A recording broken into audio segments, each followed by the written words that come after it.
Millionaire's son was blind, until Black Maid touched his eyes and something impossible happened. The Whitmore estate stood like a monument to excess. $20 million of stone, glass, and steel stretched across acres of manicured lawns. To the outside world, it was a dream home, a symbol of power, a fortress of privilege. But inside those walls, the silence was heavy. It wasn't the silence of peace. It was the silence of absence, of something missing that no wealth could ever replace. That absence lived inside a boy named Ethan. Ethan Whitmore was only 10 years old, but already he carried a lifetime of loss. From the moment he entered the world, doctors had declared his future sealed. Congenital blindness. His optic nerves are irreparably damaged. He will never see, they said. Those words became the sentence that defined his childhood. While other children ran through fields, chasing colors and light, Ethan stumbled through darkness. While others painted pictures and learned to read, he memorized the layout of hallways and clutched his stuffed bear to navigate the world. If you are enjoying this story, don't forget to like this video, subscribe to the channel, and share a word of love in the comments. His father, Jonathan Whitmore, was not a man used to hearing the word never. A millionaire industrialist, he had built an empire through determination and ruthless ambition. He believed everything had a price, that every problem could be solved if you threw enough money at it. So when doctors told him his son's blindness was incurable, Jonathan refused to accept it. He flew Ethan to Germany to a clinic famous for experimental eye surgeries. When that failed, he sent him to South Korea, where neurologists tested the limits of science on the boy's fragile nerves. In California, he paid for cutting-edge gene therapy treatments so new they weren't even approved for general use. Each time, Jonathan signed checks with more zeros than most families would see in a lifetime. In total, $2.5 million were spent. But no matter how much he paid, the result never changed. Ethan's world remained black. The Whitmore estate, with its vast gardens and marble staircases, became a prison for Ethan. He shuffled through its endless rooms with outstretched hands, bumping into furniture, memorizing the textures of the walls. He could not pour himself a glass of water without spilling it. He could not climb the stairs without clinging desperately to the rail. Every step reminded him of what he lacked, every fall a reminder that he would never be free. Jonathan, meanwhile, buried himself in business dinners and high-profile meetings. He didn't understand his son's world. To him, blindness was just another problem waiting for a solution. But the solution never came. And so Ethan's days stretched on, each one blending into the next, marked by loneliness and silence. Then came Grace Mitchell. She was 62, her back slightly bent from years of work, her gray hair tied neatly behind her head. To Jonathan, she was just a temporary cleaner, hired to keep the estate in order while the usual staff took leave. He didn't see her as anything more. His first words to her were curt, "Stay away from my son." But Grace saw what Jonathan could not. On her first day, she found Ethan sitting in the corner of a grand room, clutching his stuffed bear, his small hands trembling as he tried to trace the outline of its face. His expression wasn't just that of a blind child. It was of a child who felt invisible. Grace's heart ached. She had raised children and grandchildren of her own. She knew the weight of pain, the sting of being overlooked, the ache of carrying burdens in silence. Though she followed her employer's instructions, something inside her couldn't turn away.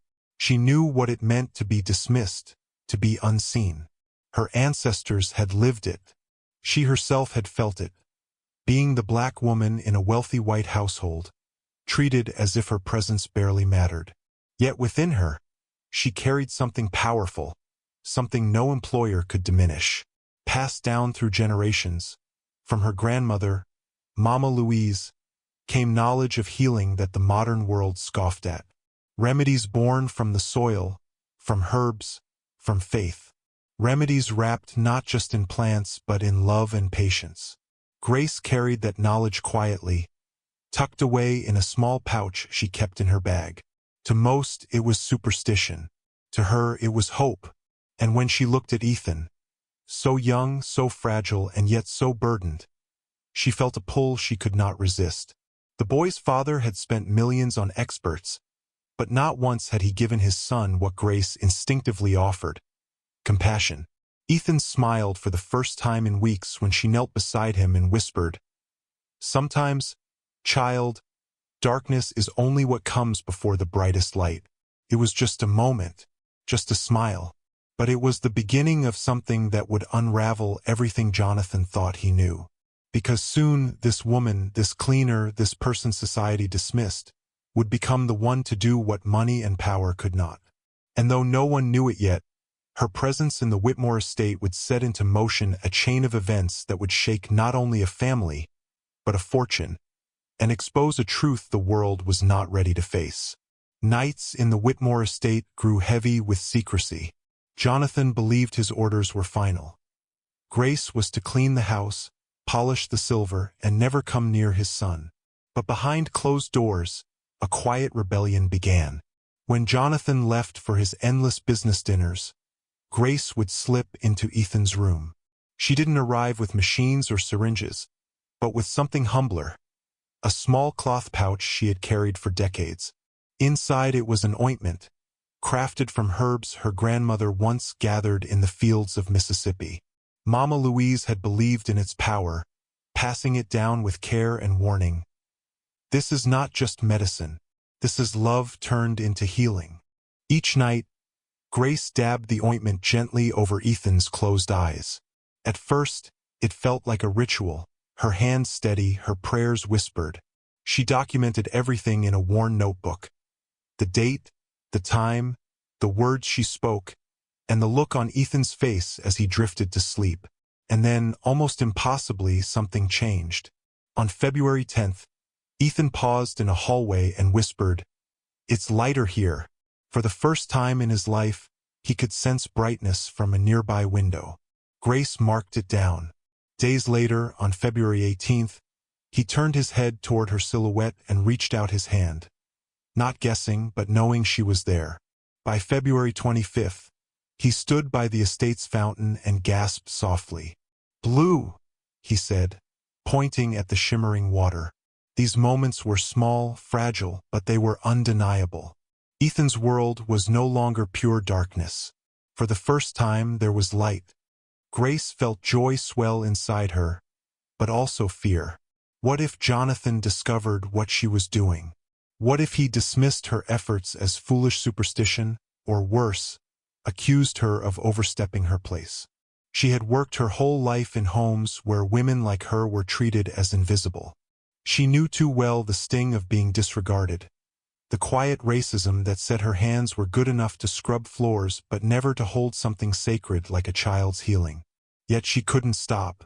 Ethan needed her, and with each small victory, his trust in her grew deeper. But Jonathan's pride was growing too, and not because of Grace. In Manhattan, reporters gathered for a press conference. Jonathan stood at the podium, immaculate in his Italian suit, cameras flashing at every word. "Thanks to groundbreaking treatments from Zurich and Stanford," he declared, "my son's vision is finally improving." He spoke of his million-dollar investments, of science pushing boundaries, of himself as a father who would stop at nothing for his child. Ethan sat quietly in the front row, eyes searching for Grace in the corner of the room. She stayed in the shadows, unseen, as Jonathan basked in applause for a miracle he had not created. The injustice was suffocating. Grace knew the truth and Ethan knew the truth, but the world only heard Jonathan's version. He erased her existence, stealing credit for something born not from wealth, but from love and heritage. Still, Ethan's progress continued. He began walking the hallways with confidence, memorizing less, seeing more. One evening, Jonathan came home early and froze at the sight of his son walking down the grand staircase alone. Holding the railing, his eyes steady on each step, the glass of water Ethan poured for himself sat on the counter, unspilled. Jonathan's shock turned to suspicion. He demanded answers, and Grace, unwilling to lie, handed him the notebook she had filled with meticulous notes. Every date, every step of progress, photographs clipped in as proof. She told him plainly, "Your son is not healing because of your money. He is healing because someone finally gave him patience, love, and remedies your fortune could never buy." Jonathan's face darkened. In that moment, he did not see a woman of wisdom. He saw a servant daring to challenge him. His pride could not bear it. He accused her of lies, of meddling, of trying to steal his glory. But truth has a way of slipping past walls built by arrogance. A young reporter from the New York Herald grew curious. Something about Jonathan's story didn't add up. The timelines of the supposed treatments didn't match Ethan's progress. When the reporter quietly interviewed staff, one name kept surfacing: Grace Mitchell. Piece by piece, the investigation revealed the truth. The boy's improvements began the very week Grace arrived. The groundbreaking treatments Jonathan bragged about hadn't even started until months later. And when the reporter obtained a copy of Grace's notebook, complete with photographs, the evidence was undeniable. Weeks later, the headline exploded across newspapers and social media. Millionaire lied about son's cure, truth revealed by cleaning lady. The fallout was swift and merciless. Investors pulled away, contracts dissolved, and Jonathan's empire began to crumble. His reputation, once untouchable, was shredded by the revelation that he had not only lied, but had stolen credit from a black woman whose quiet care had achieved what his millions could not. Grace, on the other hand, was thrust into the light. Invitations poured in. Talk shows wanted her story. Universities called her to speak about ancestral knowledge and healing traditions. Donations poured in, over $1 million from people who believed in her. From invisibility, she rose into visibility so bright it could not be denied. And through it all, Ethan's progress continued, his world expanding with color and light. But even as joy grew, one question lingered. How far would Jonathan fall before he realized the lessons standing right in front of him? Because the higher his pride had climbed, the harder his fall was destined to be. And that fall was only just beginning. The storm that had been brewing finally broke. For weeks, Jonathan fought to silence the whispers, insisting the headlines were lies, desperate to hold on to the image of the powerful father who had bought his son's miracle. But truth spreads faster than wealth can contain, and every attempt to control the story only fueled the fire. The Whitmore empire, once a symbol of success, was collapsing in plain sight. Contracts vanished overnight. Investors pulled out, unwilling to be tied to a man branded as deceitful and arrogant. Stock prices plummeted. Jonathan's empire, built over decades, was being dismantled piece by piece in the span of days. And through it all, the cameras turned, not toward Jonathan, but toward Grace. She was invited onto talk shows where millions watched her speak in a steady and calm manner, sharing the story of how she had simply cared for a boy when no one else truly did. "I am not a doctor," she explained. "I am not a scientist. I am just a woman who carried what my grandmother gave me: patience, love, and a remedy meant to heal." The world listened. Donations poured in. She opened a community clinic in Brooklyn, where families who had long been ignored finally found care, compassion, and dignity. The contrast could not have been sharper. Jonathan's fall, Grace's rise. But the most powerful transformation was not in their fortunes. It was in Ethan. For the first time, he could run without fear of stumbling. He kicked a soccer ball across the estate's lawn, his laughter echoing through the gardens that once felt like a cage. He painted with brushes dipped in bold strokes of red, yellow, and green, capturing a world he was only beginning to discover. At school, he joined classmates in games, his eyes wide with wonder as he saw faces he had only imagined before. And yet, even as Ethan's world bloomed with color, his father's pride withered into bitterness. Jonathan could not bear the thought that the woman he had dismissed, the woman he told to stay away, had achieved the impossible where his millions had failed. One evening, unable to resist the pull of his crumbling world, Jonathan returned home. The mansion felt emptier now, its silence heavier than ever.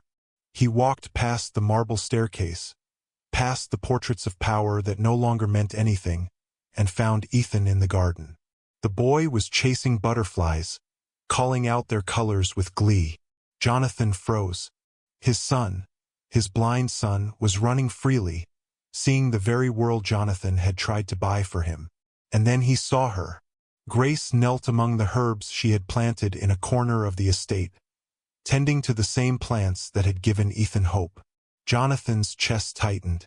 He remembered the day she handed him that notebook, the words she had spoken that cut through his pride. "Your son is not healing because of your money." Now, standing there, stripped of his empire, he could no longer deny it. Every headline, every photograph, every donation in her name was proof of the truth he had tried so hard to bury. For the first time in his life, Jonathan felt small. Not powerful, not respected, just a man, broken, humbled, and desperate to face the reality he had spent years denying. He stepped closer, his voice trembling. "I came to apologize." The words felt foreign in his mouth, like stones he had never been meant to carry. Grace looked up at him, her hands still brushing soil from the lavender she had just planted. She did not gloat.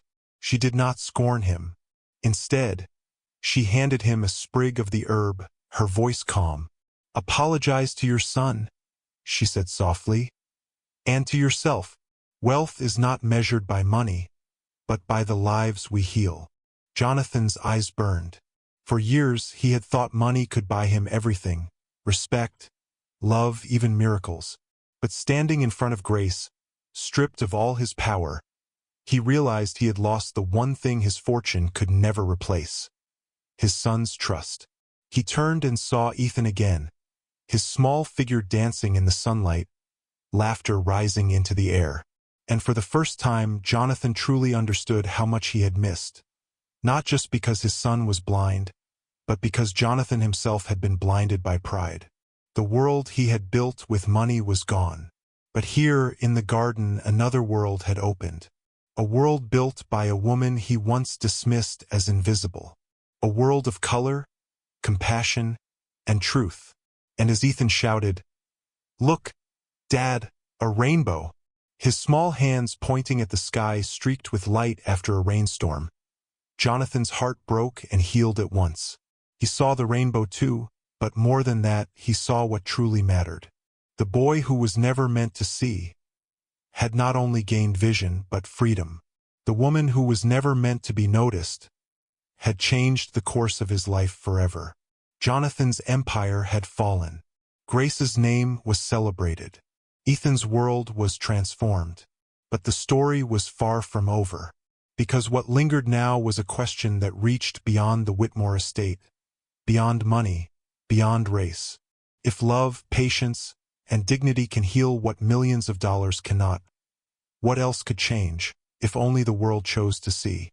The mansion that once symbolized wealth and power eventually became nothing more than another listing on the market. Buyers toured its polished rooms, unaware of the secrets its walls had held. The pride, the lies, the moments of quiet healing that money could never measure. Jonathan's empire had crumbled beyond repair. His business declared bankruptcy, his partners abandoned him, and the name Whitmore, once synonymous with influence, was now spoken only as a cautionary tale. But for Ethan, life was no longer bound by his father's reputation. With each passing week, his world grew wider, brighter, and freer. He enrolled in a regular school, no longer isolated by darkness. For the first time, he joined classmates in games of soccer, laughing as he chased the ball across the field. His paintings filled classrooms with vivid color, each stroke proof of a child discovering what it meant to truly see. He was no longer the millionaire's blind son. He was simply Ethan, a boy with dreams, laughter, and hope. Grace, too, stepped into a new chapter. With donations pouring in, she opened her community wellness clinic in Brooklyn. Families came seeking care they had never been able to afford, and Grace welcomed them all, with the same patience and dignity she had once given Ethan. She taught workshops at universities, telling students about ancestral knowledge and the power of traditions carried quietly through generations. Her memoir was published, her story reaching thousands who had once felt invisible, reminding them that being overlooked did not mean being powerless. The world that had once dismissed her now celebrated her. But Grace did not see herself as a hero. She saw herself as a caretaker of something larger, a reminder that healing is not only physical, but also emotional, cultural, and spiritual. Jonathan, stripped of his fortune, could not ignore the lesson any longer. One rainy afternoon, he visited Grace's clinic. Not with cameras, not with a speech, just a broken man carrying a weight he could no longer bear. He found her in the herb garden, tending to the same plants that had once transformed his son's life. His voice was unsteady as he said, "I came to apologize." Grace did not answer with anger. She did not remind him of the humiliation he had brought on her. Instead, she handed him a sprig of lavender and replied, "Apologize to your son and to yourself. Wealth is not measured by money, but by the lives we heal." For Jonathan, those words cut deeper than any scandal. He realized that the empire he had spent decades building was hollow compared to the empire Grace had quietly nurtured. A legacy of love, patience, and compassion. As Ethan played in the garden that day, chasing butterflies and calling out their colors, Jonathan finally saw what he had missed all along. Not just the miracle of his son's restored vision, but the miracle of humility, the understanding that greatness does not come from dominance or wealth, but from seeing the humanity in those society overlooks. The story of Ethan, Grace, and Jonathan is not just about one boy's healing. It is about what happens when pride blinds us more than any medical condition. It is about how racism and class can cause us to dismiss people whose wisdom could change lives. It is about the truth that sometimes the ones society tries hardest to ignore are the ones holding the answers we need most. Think about it. How many Graces walk among us today, dismissed, underestimated, invisible? How many lives could be transformed if we chose to see their worth instead of clinging to pride and prejudice? Ethan's world was changed not by money, not by status, but by a woman who refused to let him remain in darkness. She gave him more than sight. She gave him the belief that he deserved to see the world. And in doing so, she lit a path for all of us. Because the question is not whether miracles exist. The question is whether we are willing to recognize them when they come from places we least expect. So as you leave this story behind, ask yourself, what does it truly mean to see? Is it just with our eyes, or is it with our hearts, our compassion, our willingness to recognize the humanity in one another? And perhaps most importantly, if love, patience, and dignity could heal one boy's blindness, what else might they heal in a world still clouded by injustice? Ethan's journey from darkness to light wasn't just about eyesight. It was about love, humility, and the power that society often overlooks. What part of this story moved you the most? The boy's first glimpse of color, Grace's quiet strength, or Jonathan finally learning the truth? Share your thoughts in the comments. I'd love to hear them. And if stories like this inspire you, don't forget to like this video and subscribe to the channel for more powerful stories that make us think, feel, and reflect.